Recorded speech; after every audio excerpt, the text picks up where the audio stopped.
Hi guys, it's Jess from Honest Fiction, and welcome back to my channel. In today's video, I am going to be sharing my favorite fantasy romances that feature jealous, possessive, and obsessive heroes.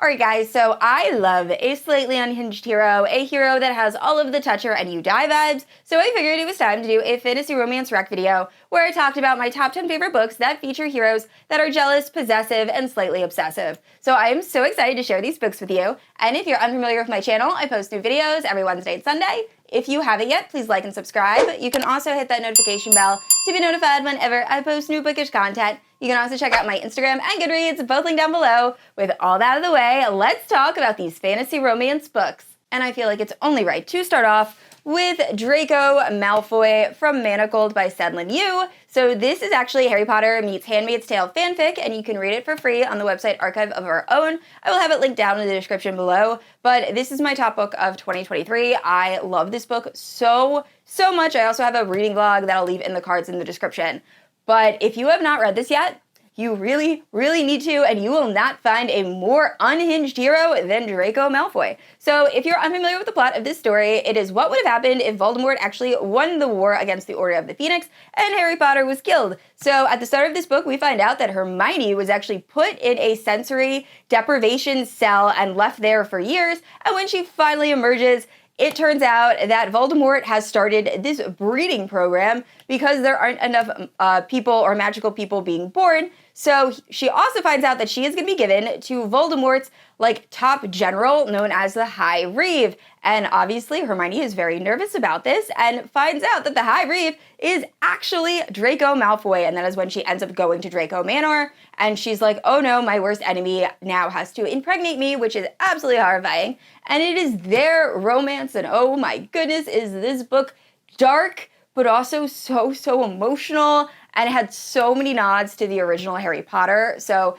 this book is just fantastic. And I will say, Draco Malfoy in this is intense. I've read other fanfics since reading this, and I can definitely say that he is the most intense in this book. He is very protective over Hermione to the point that he will kill people just right in front of her because he's intense. It's the best way I can describe it. But anyway, I love this book so much. And if you were looking for an unhinged hero, definitely check out Manacled. And next up, we have Order of the Scorpions by Ivy Asher. So this is a wide shoes fantasy romance following Offset, who at the start of her story, she ends up waking up completely naked and has no idea what her name is or why she's in a prison cell. She is then taken from the prison cell by these orc-type beings to a interrogator where he proceeds to start to torture her. Then these random men in mass show up, kill the person that was trying to gather information from Offset. Once again, she does not remember her past at all, but leave her chained to the floor and are like, sorry,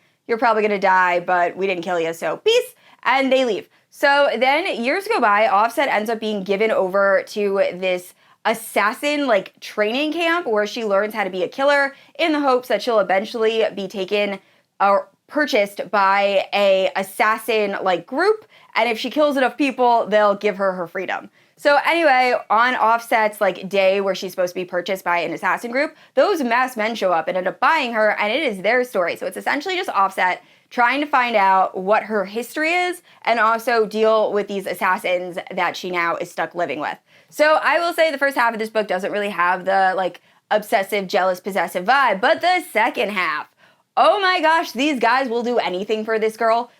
Literally anything. They are so protective of her, and it is so cute, and I just love it so much. This is one of my favorite wide shoes romances or fantasy romances, and I feel like a lot of people aren't talking about it. It's also pretty dark, so highly recommend. I think this book deserves so much more hype. And next up, we have King of Flesh and Bone by Liv Zander. So if you are looking for a possessive hero, look no further. The hero in this is pretty evil and also super possessive of the main character. So in this world, there is the King of Flesh and Bone, and he has put a curse on this community where dead bodies do not rot and decay. Instead, they reanimate and are just a plague on society. So at the beginning of our story, we're following our main character who's trying to put a bunch of heavy objects on a grave so the corpse doesn't come back up.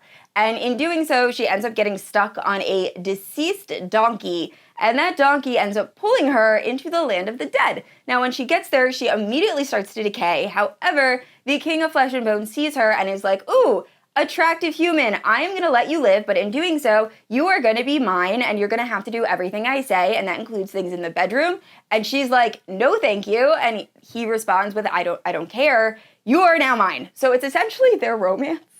And it is a time. He is horrible to her, but he's also very possessive of her. Like, he doesn't want anyone else touching her, looking at her, or like thinking of her. But yet he's pretty horrible. So yeah, if you've read this, let me know what you think in the comments. I've actually had a few of my friends pick this up on my suggestion, and most of them have not known how to read it. It is such an interesting time. But yeah, if you want possessive, definitely this book has it in spades.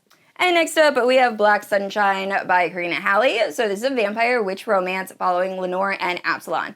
So it is the eve of Lenore's 21st birthday, and her parents ask her to go to this deserted cabin to celebrate her birthday. And although Lenore is in college and really doesn't want to do this, she reluctantly agrees. And then the night before that is supposed to happen, she is kidnapped by a vampire named Absalom, who tells her that her parents are actually witches, and they are vampire hunters, and they plan to kill Lenore because she is half vampire, and the story goes from there. So I love Absalom and Lenore's romance, but specifically Absalom just because he is so, like, possessive, but also caring towards Lenore. Like, if any other vampires look at her, he's like, I will kill you. I will legit kill you. Do not come near my woman. But at the same time, he's always, like, looking out for her and, like, stalking her, but in a good way. And I love their romance so much. So if you're looking for a cuter, jealous, and possessive hero, definitely check out Black Sunshine. So the next category is actually a slight spoiler for Fourth Wing. So if you do not want to be spoiled, you have 5,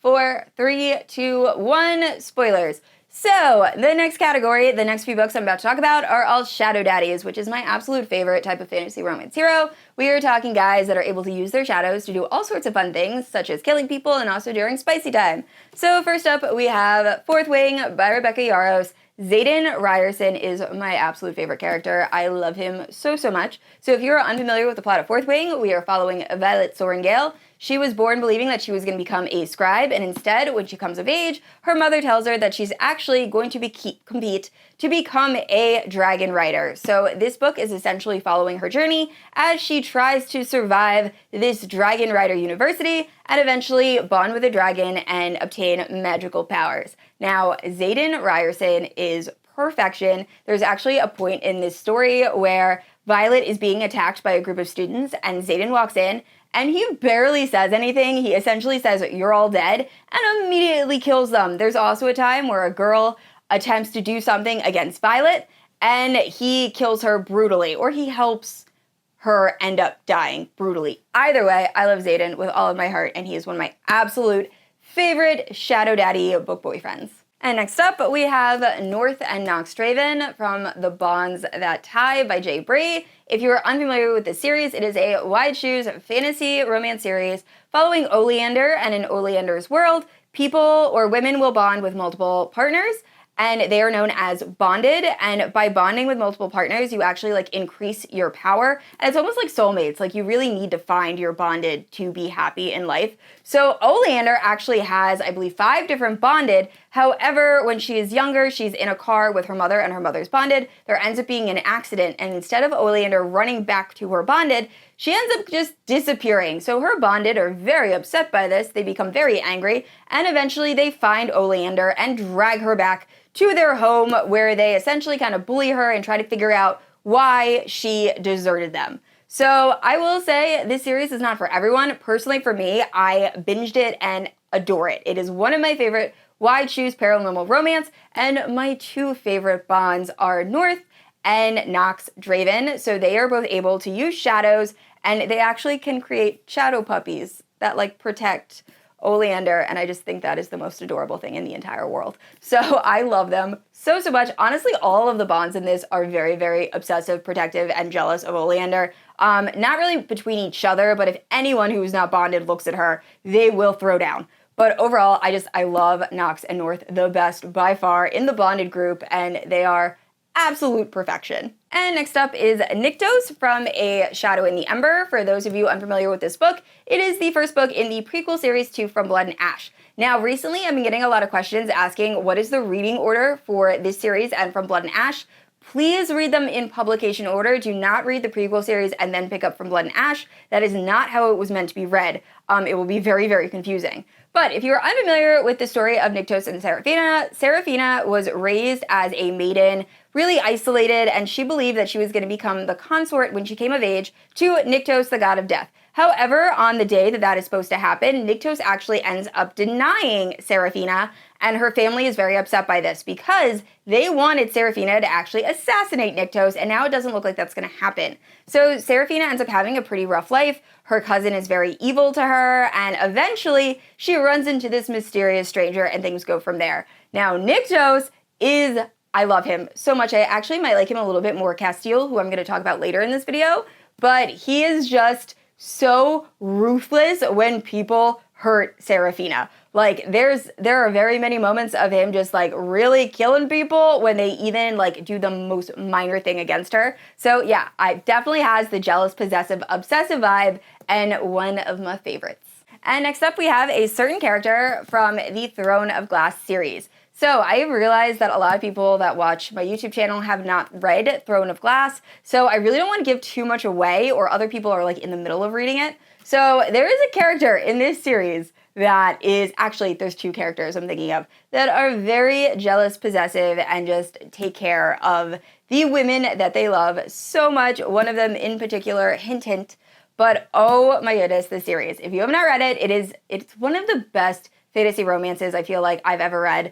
It is right under ACOTAR for me, and it is not nearly as spicy. However, you will not miss it. The romances are so epic.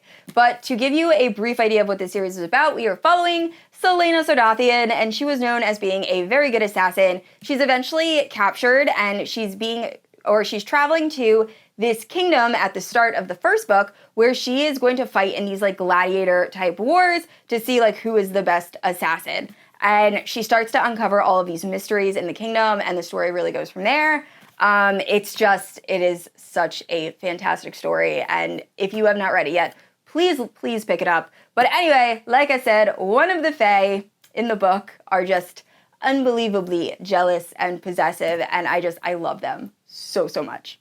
And this next book I wasn't sure if I wanted to include just because when I think of it, I just think adorable and just really wholesome. However, it's actually a post-apocalyptic monster romance, and it is pretty dark in certain areas. And the monster in this, although very, very sweet in a lot of ways, is very jealous and possessive and will protect his human at all costs. So, Soul Eater by Lily Mayne, we are following Danny, and Danny is living in a post-apocalyptic world where one day monsters just appeared and are killing everyone. So, Danny ends up joining the military in order to survive, and his first mission is to kill Wynn, the Soul Eater, who is this horrible monster that shows up every 7 or so years and sucks the souls out of bodies to where they are just like shells of people.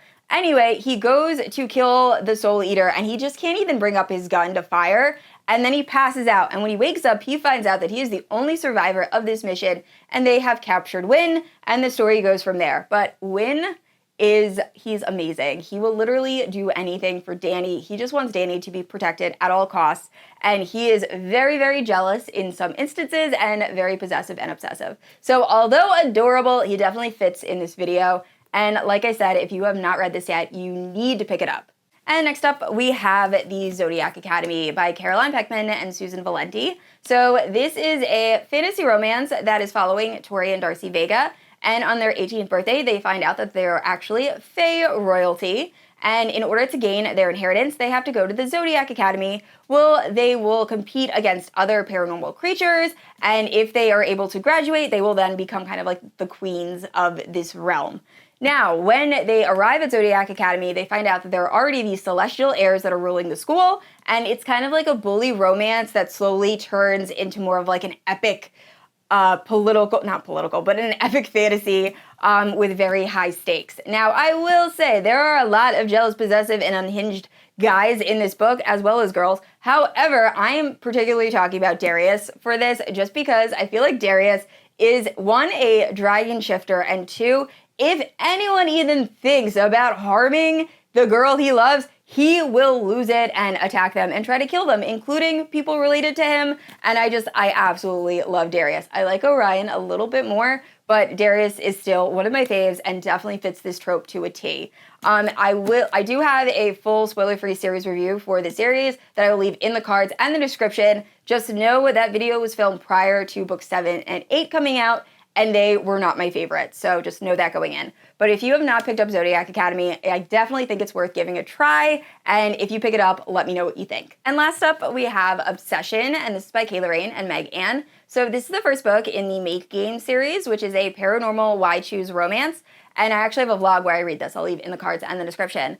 But this story is following this girl who is a werewolf, however, she is unable to shift. So her family ends up sending her to this graduate school. And when she gets there, she finds out that the guy that was supposed to be her mate that she rejected is also at this school and has turned everybody against her. So starting off really, really poorly, and then on top of that, there is a vampire who is very high up in the vampire hierarchy who really wants to either sleep with her, kill her, or do both, and also bite her during all of that. And he is stalking her. And on top of that, there is another vampire who used to be a priest, however, is now a professor, who has been inflicting the discipline on this werewolf who is unable to shift, who also is kind of fighting his feelings for wanting her. And then there is a Thor-type god character who also is kind of in the friend zone, but also really likes her. So all of these guys are vying for this girl, and they are all very, very jealous. And this is probably the first why choose romance I've read where all of the guys don't necessarily get along. They all want to sleep with this girl, but some of them don't seem at this first book to really care about her. Others don't want the other one being involved. So they all have the jealous, possessive, and obsessive vibe going on, is what I am trying to say. But I am very excited to continue with this series. So far, I loved this first book, and I've heard nothing but good things about the rest of the series. Guys, those are some of my favorite fantasy and paranormal romances that all have heroes that are jealous, possessive, and a little obsessive. Please let me know down in the comments below if there are any other books you know that have this vibe. And I said this already, I post new videos every Wednesday and Sunday, and if you haven't yet, please like and subscribe. I will see you all next week. Bye!